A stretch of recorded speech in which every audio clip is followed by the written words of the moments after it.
好，接下來我們要特別來關心到，在中美之間在拉美的爭奪戰正式的開打。美國一直把拉美洲國家視為自己的後花園，不過中國大陸呢，在美國的這個後院蓋了深水港，也就是今天要來特別關注的前凱港。我們現在來看到這個掀起港口戰的中美地緣戰火，原因就是因為來自於秘魯的法院最新裁定的。他說呢，這個前凱港部分的營運是可以免受秘魯政府的監管的，也就是說，中國接下來在這邊的營運是不用受到秘魯政府的監管的。那川普得知了這樣的消息之後，就立刻痛批秘魯，說你這樣子做正在失去自己的主權。美國國務院也在 X 上面特別發文，他說秘魯啊，接下來無力監管自家最大的港口前凱港，而是由一些唯利是圖的中國企業的業主來控制啊。這個應該要給地區甚至是全世界敲響一個警鐘，因為呢，廉價的中國資金是以犧牲主權為代價的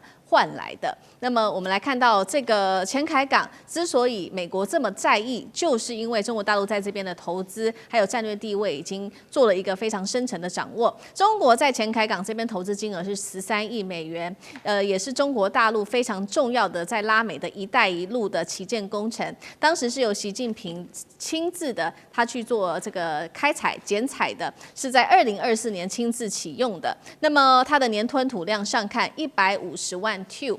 我們也來看到說，中國大陸做了這個前凱港之後，接下來對於美國的影響是什麼？因為接下來呢，航運也就是貨物出口到亞洲，從南美過去的話，未來就不用再經過美國的重要貿易通道了。過去貨物的出口都必須要從墨西哥或者是加州來做轉運，現在可以直接橫越太平洋，航程直接縮短大約有達到至少10天左右。從原本的35天，只剩下25天，物流成本因此可以大幅的降低。秘魯約1/3的出口因此就開始流向了中國，導致它2025年出口額暴增到900億的美元新高，其中往中國大陸的貨物更是剛剛提到的1/3都是往中國的。最重要的事情是我們來看一個比较大的一個方向，也就是從我們看到的2000年到2023年，中國大陸跟南美12國貿易的時候，我們可以看到是增加了40倍，而現在再加入前凱港，就等於再增加中國跟南美之間的貿易。原本呢，11國對美貿易是大於中國的，現在竟然是只剩下5國了。接下來前凱港它的效益還會持續的擴大當中。前凱港是商業投資嗎？對於中國大陸來說，現在美國擔心的事情是會不會也轉變成作為軍備的用途？那川普為什麼要這麼的緊張呢？他會不會又把秘魯視為下一個委內瑞拉來做一個比較大的軍事整頓？厲將軍怎麼看？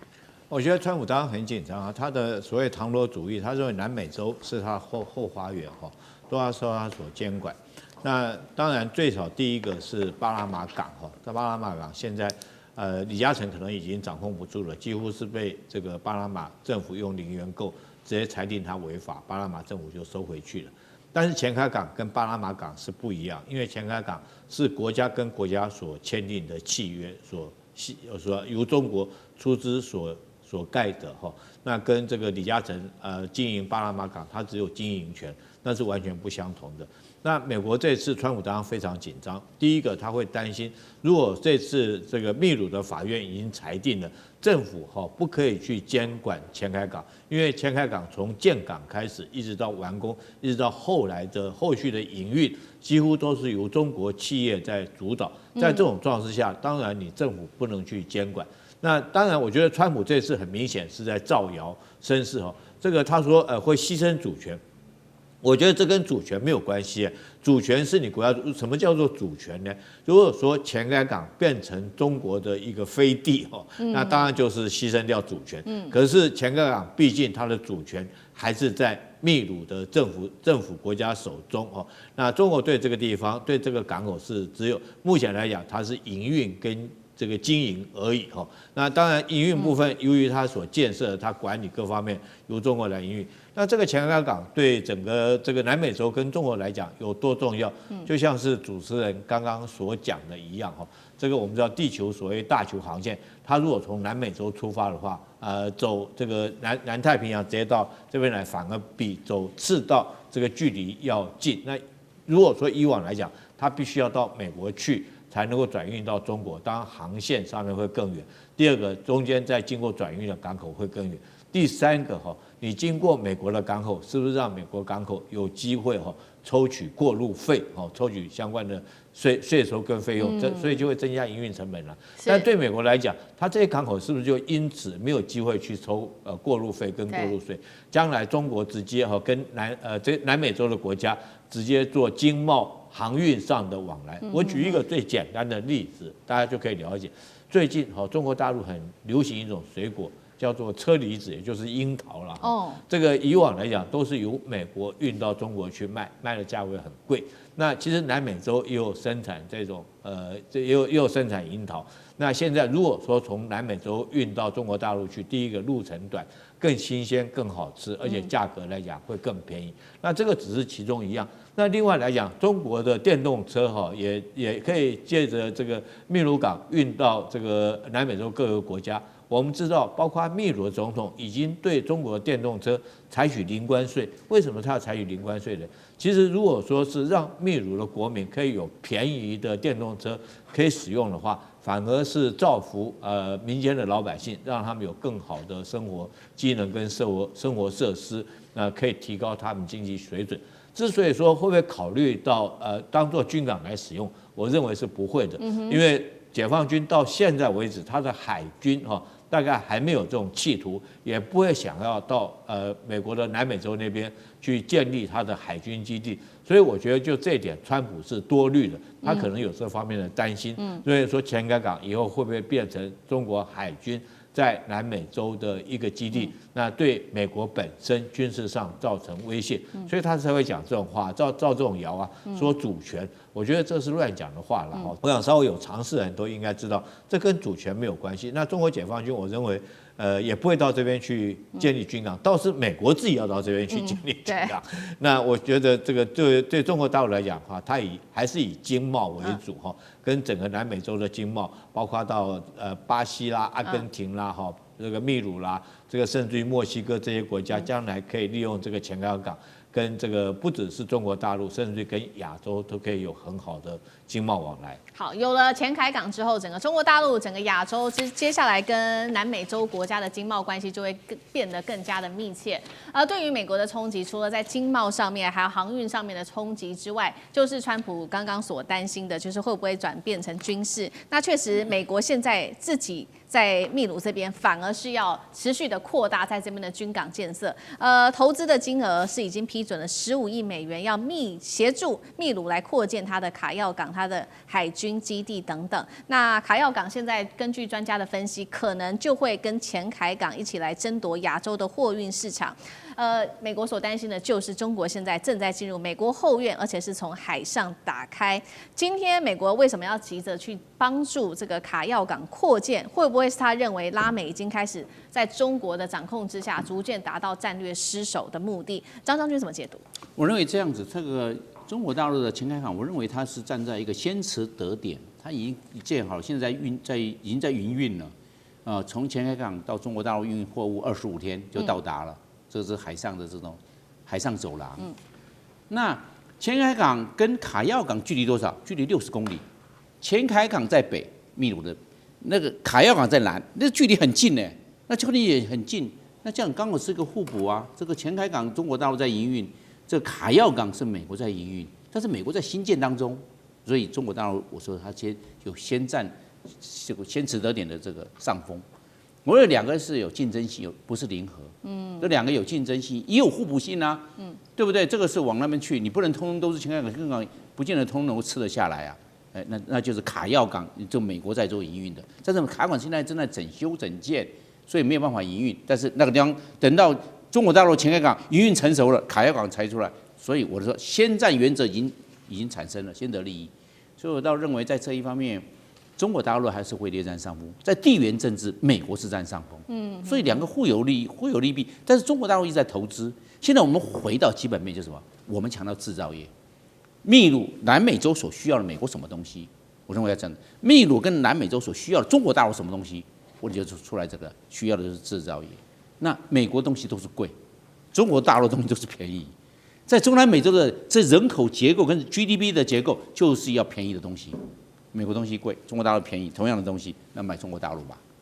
所以這樣子對中國大陸是有利的。買你美國的那麼貴啊，我買不起啊。我們不是有錢人呢，我們中南美洲跟你美國人比起來，我們是这經濟程度上說，我們是降一等的嘞。所以又被人中國大陸又回到基本面了。回到基本，我們談到製造業，那製造業中國大陸現在目前是全世界占了28.8%，一個國家就全部。那美國占多少？美國才占12%左右。所以又回到製造業去了，又回到它的這個價格需求上面了。供需我們講的用價格來做決定，那實際上所以又回到基本面，就回到製造業。所以港跟港之間都是密魯的。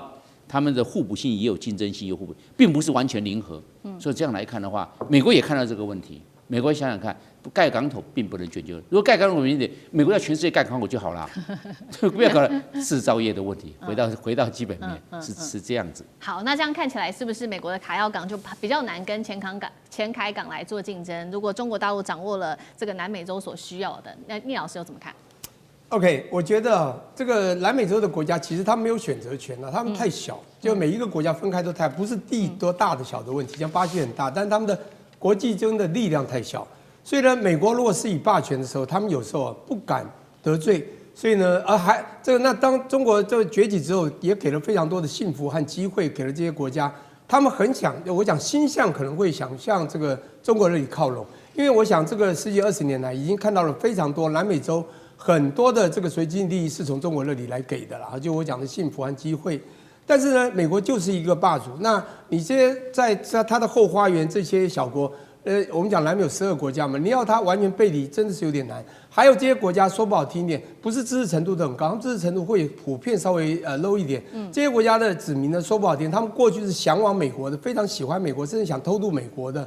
你知道現在移民政策就是要防止這些人，他們只要有機會跟美國somehow的這個有機會這個去接觸，他們是非常高興的。不過，現在一個以國家的角度來出發的話，比較高階層的國家所謂的執政者或策略的這個執行者呢，他們應該非常清楚。所以這10幾年來呢，在中國我剛剛講的給了機會幸福之後，我們講一帶一路打出去之後呢，南美洲有多少的國家其實跟中國有somehow非常多的合作機會了哈。像比如，當然因為美國是這個霸主，他要賣大豆給中國，中國呢，當然在那個關稅的那段時間呢，說啊你不賣你這個產量了，還不如巴西，我就向巴西買，諸如此類，就可以救到一個這個所謂南美洲國家的這個所謂的經濟的這個利益。所以呢，我覺得這些國家從某個角度來講，心向應該我講是比較高層執政者，他們認為一個國家要活得久、活得好，是要靠近中國的。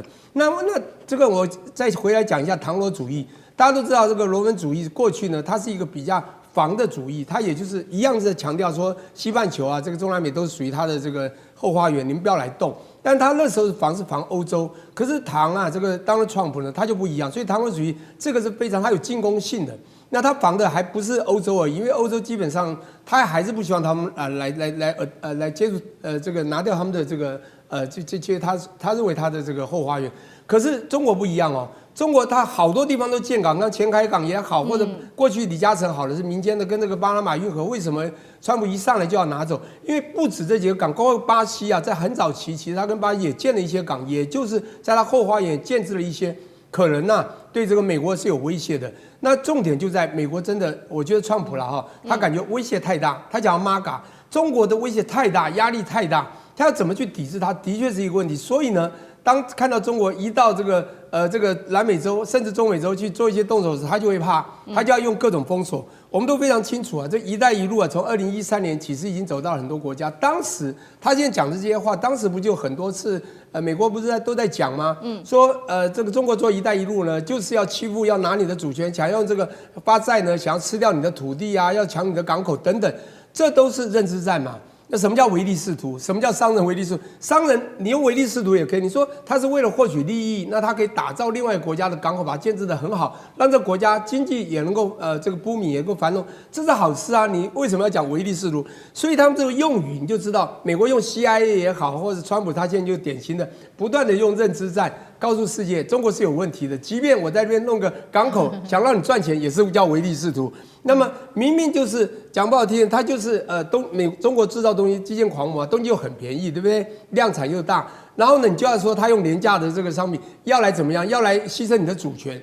這不就是認知戰嗎？所以我覺得中國一句話就是，其實啊，美國他想要 MAGA， 他想再次偉大，想要在全球完全 hold 住他的控制權，越來越難，威脅太大，壓力太大。因此呢，所做的動作，大家聽，包括他講的話語，我覺得我們聽聽就好了。世界真正在變化。好，謝謝聶老師。那我們休息一下，馬上回來。地緣政治、美中之爭、戰略價值、強權崛起。小國生存。